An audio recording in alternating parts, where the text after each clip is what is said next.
नमस्कार. प्रत्येक साधकाला जिज्ञासा ही असतेच आणि ती पूर्ण करणारे सद्गुरूच असतात. अशीच सर्वांची जिज्ञासा पूर्ण करणारा श्री वामनराज प्रकाशनचा साधन जिज्ञासा हा ग्रंथ आपण बघणार आहोत. शिरीषदादा कवडे लिखित हा ग्रंथ साधकांना ज्ञानप्राप्तीने तृप्त करणारा आहे. याचे वाचन साधकांना नेहमीच आनंद मिळवून देणारे आहे. साधकांच्या परमार्थ आणि साधनाविषयक विविध शंकांचे, जिज्ञासांचे रसाळ आणि मार्मिक निरसन या प्रथम खंडात केले आहे.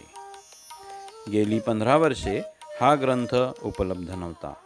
2003 ह्याचे प्रथम प्रकाशन झाले आणि सध्या तृतीय आवृत्ती विक्रीस उपलब्ध आहे. सद्गुरू श्री शिरीषदादा या ग्रंथाच्या भूमिकेत म्हणतात, बहुतेक वेळा साधकांकडून प्रश्नांची पुनरावृत्ती होत असते. म्हणून अशा निवडक प्रश्नांचा संग्रहच प्रकाशित केल्यास अनेकांना त्यातून मार्गदर्शन मिळू शकेल. ह्या पुस्तकात 12 विभाग आहेत. त्यातून 12 विषयांवर मार्गदर्शन केले आहे. तसेच महत्त्वाचे म्हणजे परमपूज्य शिरीषदादा यांची मुलाखत या पुस्तकात समाविष्ट केली आहे. पुस्तकाची सुरुवात धर्मशास्त्र आणि धर्मनिर्णय ह्या विभागातील प्रश्नोत्तराने होते. कर्मसिद्धांत मानावा का? शास्त्र कळण्यासाठी कोणते ग्रंथ वाचावेत? ह्यांची अत्यंत मार्मिक उत्तरे आपणास मिळतात. अजून ह्यात गुरुकृपा होणे म्हणजे काय आणि एक गुरु केल्यावर इतर गुरूंकडे जावे काय, अशा प्रश्नांची उत्तरे पण दिली आहेत. पुढील विभागात कुणाची गुरुसेवा अथवा भगवत सेवा फळत नाही, तसेच रोजची कर्तव्ये सांभाळूनही सद्गुरुसेवा होऊ शकते काय, असे प्रश्न आले आहेत.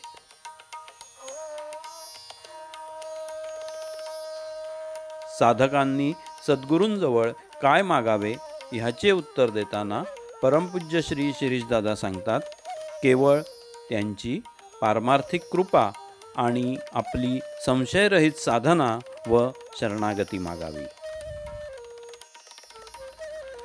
श्री सद्गुरूंबद्दल ज्यांना आकर्षण व जिज्ञासा आहे त्यांच्यासाठी पुढील विभाग शक्तिपात योग साधना हा आहे. पुस्तकातील हा सर्वात मोठा म्हणजे 50 पाने असलेला विभाग आहे. ह्यात साधनेने शरीर हलके झाले की जमिनीला पाय टेकत नाहीत, हा प्रश्न विचारला आहे व श्री सद्गुरूंनी ह्याचे विस्तृत उत्तर दिले आहे. तसेच सूतकात साधना करू नये असे का सांगण्यात आले आहे, ह्या प्रश्नाचे सुद्धा व्यवस्थित मोठे उत्तर दिले आहे. प्रत्येक उत्तराच्या शेवटी हा प्रश्न कुठे कुठल्या कार्यक्रमात विचारला ते दिले आहे. आसन ह्या शब्दाला काही गूढ अर्थ आहे काय, ह्या प्रश्नाने हा विभाग संपतो. श्री गुरुभक्ती विषयक अनमोल उपदेश व शिष्यांनी साधकांनी गुरु सान्निध्यात पाळावयाचे नियम व कर्तव्ये ही पुढील विभागात आढळून येतात. ह्यात सद्गुरूच शिष्यांचा योगक्षेम चालवितात असा प्रश्न आला आहे.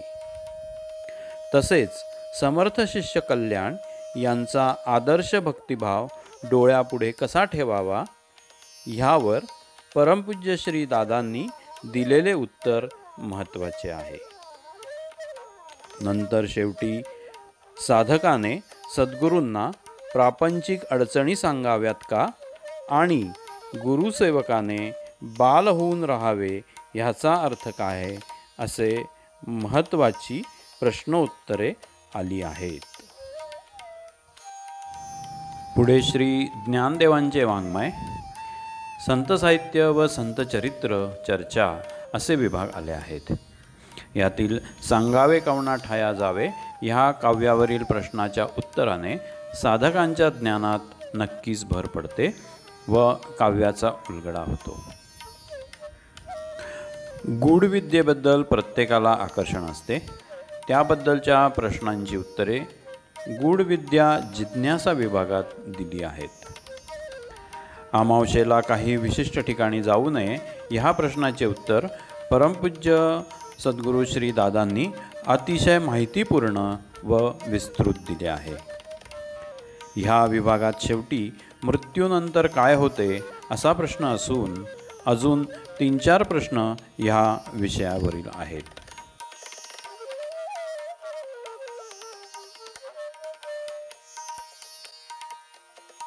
पुढील दोन्ही विभाग परमार्थ जिज्ञासा आणि तत्वज्ञान महत्त्वाचे आहेत. ह्यात साधू सत्पुरुषांचे दर्शन कसे घ्यावे ह्यावर खूप सुंदर मार्गदर्शन आहे. परमार्थात बुद्धिभ्रष्ट कोणाला म्हणावे असा प्रश्न असून व त्या अनुषंगाने अजून काही प्रश्न आहेत. व्यभिचारी भक्तीचा अर्थ काय ह्या प्रश्नाचे उत्तर अभ्यासनाजोगे आहे.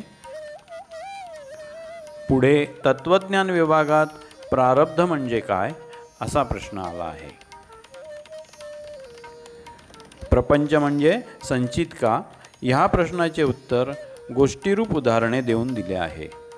संकल्प विकल्पांचा त्याग व्हावा ते जावेत म्हणजे काय ह्याचे उत्तर साधकांसाठी महत्त्वाचे आहे. 10वा विभाग विविध उपासना पद्धती हा आहे. यात मानसपूजेबद्दल आणि पोथीच्या पारायणाबद्दल काही प्रश्न आहेत. जप करताना शरीर थरथरते हा दोष आहे का आणि मानसपूजा विशिष्ट वेळेलाच करायला हवी का असे प्रश्न आले आहेत. ह्या विभागाची शेवट उपासना आणि मौन ह्याचा खरा अर्थ काय ह्या प्रश्नाने झाली आहे. तंत्रज्ञान आणि मंत्रशास्त्र हा विभाग बघूया. ह्यामध्ये कपाळाला गंधकुंकू का लावायचे ह्या प्रश्नाला परमपूज्य सद्गुरू श्रीदादांनी विस्ताराने उत्तर दिले आहे. त्यामुळे आपल्या शंका दूर होतात. तसेच तंत्रशास्त्र निरर्थक आहे काय असा प्रश्न आला आहे. संकीर्ण प्रश्न ह्या शेवटच्या विभागात झोप आळस कसे कमी करावे ह्याचे उत्तर सर्वांना उपयोगी आहे. रेकीचा अभ्यास सोडावा का असा प्रश्न आहे. ह्याला विस्तारित उत्तर असून विषय नीट समजावला आहे. तसेच व्यवहारात एकमेकांना भेटल्यावर हस्तांदोलन करावे का ह्याचे उत्तर सर्व साधकांना उपयोगी आहे. पुस्तकाची समाप्ती परमपूज्य सद्गुरू श्री श्रीदादा ह्यांच्या मुलाखतीने झाली आहे. त्यातील प्रश्नोत्तरातून त्यांच्याबद्दलची माहिती आपणास कळते. त्यात त्यांचा जन्म, गाव, आई वडील, भाऊ बहीण, शिक्षण कुठे झाले,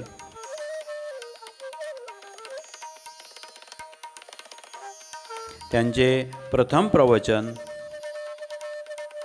आणि परमपूज्य सद्गुरू मामांचा सहवास आणि त्यांनी देह ठेवल्यानंतरची परिस्थिती असे विषय आपल्याला कळतात.